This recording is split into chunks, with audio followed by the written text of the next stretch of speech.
જય શ્રી કૃષ્ણ. હવે જીવનમાં ગુરુ કરવા બહુ જ જરૂરી છે. કુ એટલે અંધકાર, રૂ એટલે અજવાળો.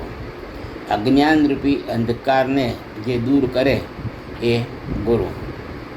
હવે નામદેવજી છે ને, એમના વખતના નામદેવજી, જ્ઞાનેશ્વર, એ બધા ગોરા કુંભારને ત્યાં ભેગા થાય અને ગોરા કુંભાર આમ માથામાં ટપલી મારી અને કહે કે ભાઈ આ ગળો કાચો છે કે પાકો છે.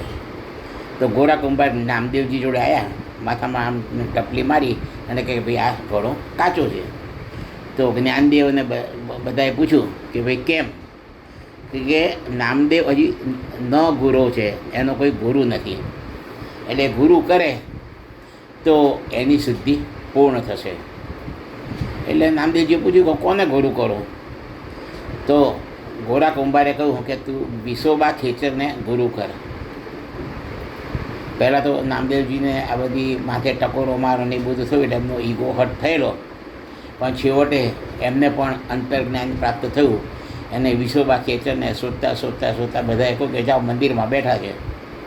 તે મંદિરમાં જાય છે તો ત્યાં વિસોબા ખેચર શિવલિંગ ઉપર 2 પગ મૂકીને બેઠા હતા. નામદેવને થાય છે કે ઓહો, આ મહાદેવજીના લિંગ ઉપર જે પગ મૂકીને સૂતો છે એને મારે ગુરુ કરવાનો. તે છતાં ત્યાં જઈને એમને પગે લાગે છે અને પછી પૂછે છે કે આપણે આ પગ શિવલિંગ પર ક્યાં મૂક્યા છે, કેમ મૂક્યા છે? તો વિસોબા ખેચર કહે છે કે સારું કે પગ તું ઊંચકી લે, મારાથી ઊંચકાતો નથી, અને જે બાજુ શિવલિંગ ના હોય ત્યાં મૂકી દે.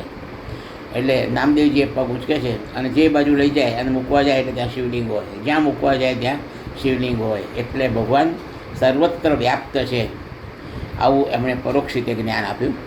અને પછી એમણે વિસોબા ખેચરને જ્ઞાન ગુરુ બનાવ્યા. આ રીતે ગુરુ વગરની જિંદગી નકામી છે અને ઈશ્વર સર્વત્ર વ્યાપ્ત છે. એ 2 વસ્તુ આ ઉદાહરણથી પ્રતિપાદિત થાય છે. જય શ્રી કૃષ્ણ. હર હર મહાદેવ.